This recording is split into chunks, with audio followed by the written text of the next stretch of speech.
Selamat sejahtera dan selamat sepupu. Some of you have been asking about what is a sepupu, and that is evidence that you are morally corrupt, separated from the true fitrah self, destroyed by secularism, which is worse than fitnah dan bunuh. But that's why today we'll talk about the holiest states in Malaysia. You know, some other countries have holy cities, like you have Jerusalem, Vatican City, Amritsar, Lumbini in Nepal. But at the end of the day, that is just kid stuff, because in Malaysia, we have 4 holy states, here to bring law and morality down into the world. Which basically means they gaslight their voters into thinking that if you don't vote for PAS, then you can never get to heaven. Undi PAS masuk syurga, tanpa PAS siapalah kita. It claims that it wants to bring forth Islam into the world. Now, I'm not knocking that. I think everybody should be able to believe what it is that they believe right there. Lakum dinukum waliyadin. The problem is though, it is a fact that we have a secular constitution with Islam as the religion of the Federation, and also according to Wael Hallaq, there is no real such thing as an Islamic state. but PAS still wants to be holy. They view life and politics as God, morality, a fight against secularism, and for them somehow or another, you cannot separate out religion, even though very obviously not everybody is a Muslim. Looks like someone has learned nothing from the Singapore experience. As Hadi Awang proudly declares, as long as the power of Islamic governance isn't upheld, then those who rule would not care about sin and reward, would rob the people's wealth and so on, because only Islam can correct people's behavior.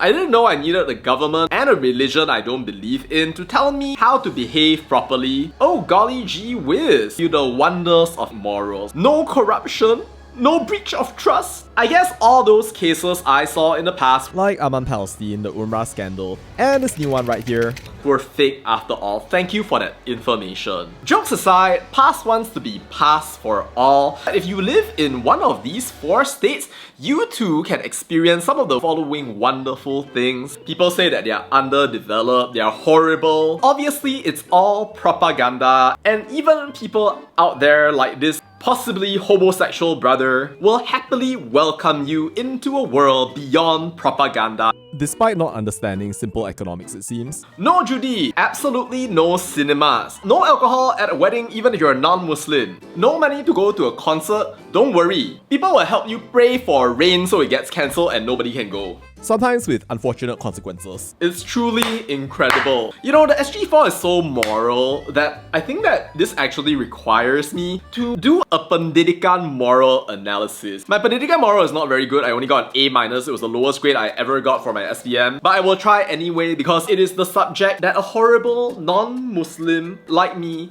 has to study anyway. So I might as well use it for the first and last time in my life. So yeah, let's analyze it. SG4 mengamalkan nilai murni baik hati kerana mengamalkan kepekaan terhadap keperluan dan kebajikan diri dan orang lain dengan memberi bantuan serta sokongan moral secara ikhlas by, as it seems, getting married to girls under the age of 16. Kelantan, Kedah, Terengganu have the highest child marriages per capita. By the way, if you don't understand per capita or that all this is sarcasm, leave this video and don't come back. By supporting all of those underage poor girls, you get to save them from their horrible households. The more child marriages, the more protection from zina. What's that? Don't be a pedophile. Don't give birth to children that you are unable to take care of and give education. Create jobs for the Malaysian economy. Human rights violation. Whoa, whoa, whoa, whoa. Do you know if girls ever leave the house to study or work, it will increase their chance of moral decay? Marrying these uneducated young girls off so their parents don't have to deal with them anymore is the ultimate form of justice. Wow. Next up, SG4 mengamalkan nilai murni, toleransi, kesanggupan bertolak ansur, sabar dan mengawal diri bagi mengelakkan berlakunya pertelingkahan dan perselisihan faham demi kesejahteraan hidup. The Holy States are so tolerant, maybe not to people of other races given that everybody out there yaps pendatang and kafir 25/7, but they're so wonderful they tolerate the highest rates of drug addiction per 100,000 population population, and also poverty to the point that every single person migrates from there. Instead of, improving the state. But wow! They still bertolak answer, tolerate PAS, vote for PAS, election after election, telling themselves jangan cinta dunia sangat. I mean, hey, if your state has the highest development budgets and millions of ringgit of flood allocations, yet your life never gets any better. And you have some of the lowest GDPs per capita in Malaysia, claiming you want morality even as you run away to reality. God bless you. But whoa. Don't be thinking that the holy states don't have a jati diri, because we can very confidently say SG4 mengamalkan nilai harga diri, keupayaan dan keyakinan diri agar mampu memulia dan menjaga maruah diri dalam kehidupan. That's right.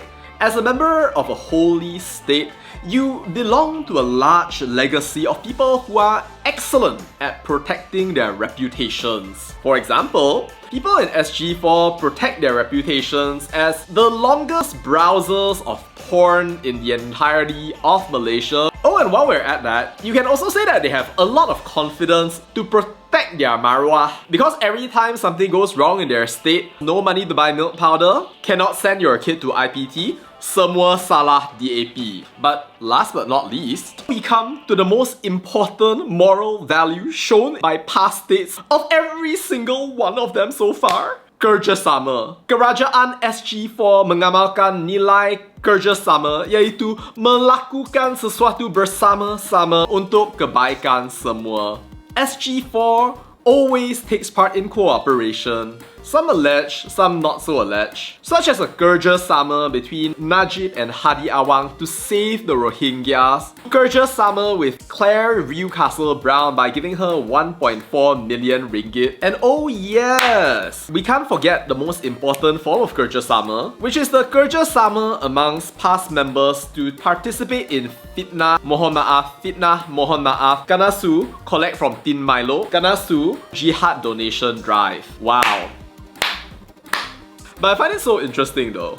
Because PAS has some rather twisted morality. They don't bekerja sama in order to fix drug addiction by dealing with the syndicates in the north, fix poverty by developing their economy, but instead implement laws and punishments in order to distract from their lack of economic development. No kerja sama to make that development funding actually make sense, to actually successfully invest in the state. But probably what's most disappointing is that the holy states don't kerja sama to get rid of the culture of racism, discrimination, fitnah maaf, sepupus, which is basically the past culture. Now I'm sure that there are fitnah cases for every single political party out there. Like for example, you have Lim Lip Eng with his 2.25 million fitnah case. But that's a very important difference there, I think, which is that DAP doesn't say, oh, we are a holy political party here to save the world and bring down justice to the people of Malaysia. Like seriously, it is a sight to be seen whenever PAS comes out and starts preaching about morality, but then proceeds to fitnah the next moment, tells people that they need to be good people, undermines our constitution, the multicultural nature of our society. When you say that you are the most moral person in the world, but you repeatedly lie to people's faces while trying to control people by threatening rallies, berhimpun ummah, semua kena berhimpun, I think it's very obvious what you are a hypocrite. It is actually so bad to the point that even past members can see the hypocrisy, which is the only reason why Razman Zakaria got removed, because people realized that he was trash. You say that you want to be holy, moral, amazing, but yet your leaders are lying all of the time, spreading division in our society. If you think it's moral, then I have to say, dalil mana dalil. I, for one, judge people based on what they do and not what they say. And what PAS and past states have done so far, it's not convincing. Because even after all of these years, winning Kelantan and otherwise, your states are still poor, you have a drug problem that you're not dealing with, your people are migrating out, and you are still filled with racists who cannot integrate with other people, yet at the same time, expect people to care about what you're saying, thinking, or doing. In some circles, I think that there's a name for this. I think we call it munafik. You know, when I took SPM, there were actually 36 nilai murnis. They actually cut them all, but one I wish really still were here is the nilai murni amanah, which by the way I know from Naquib al-Attas. our alleged royal professor, even though I think his work is mediocre compared to his brothers. Anyway, the word amanah refers to the trust given to a person to rule as he pleases upon earth. Sikap bertanggungjawab yang dapat menimbulkan kepercayaan dan keyakinan orang lain. When I look back at the entire history of the Holy States, not getting oil royalties or allocations, yes, but constantly just complaining throughout all of these years, never developing, constantly blaming the rest of Malaysia, riddled with problem after problem, trying to hide them under ever more strict morality, religion. I can very confidently say, pemimpin PAS tidak mengamalkan nilai murni amanah. The PAS states do not inspire my confidence, they do not inspire my admiration. If religion helped them, why are they poor, toxic, and drug addicted? I'm sure the people there are very nice, but I will not be voting for them in the elections. But you know, having said that, there's nothing wrong with not being perfect. I mean, I don't think that any of us come into this world thinking that we are going to absolutely do it right along the way. But at the very least, we're not hypocritical enough to say that we are holy, chosen by God, and the most wonderful people out there in the world. If you want to say that you're a holy state and try to play that trick, you better act like it, or soon you will be proven munafik. Alright, that's all I have to say about that, and bye.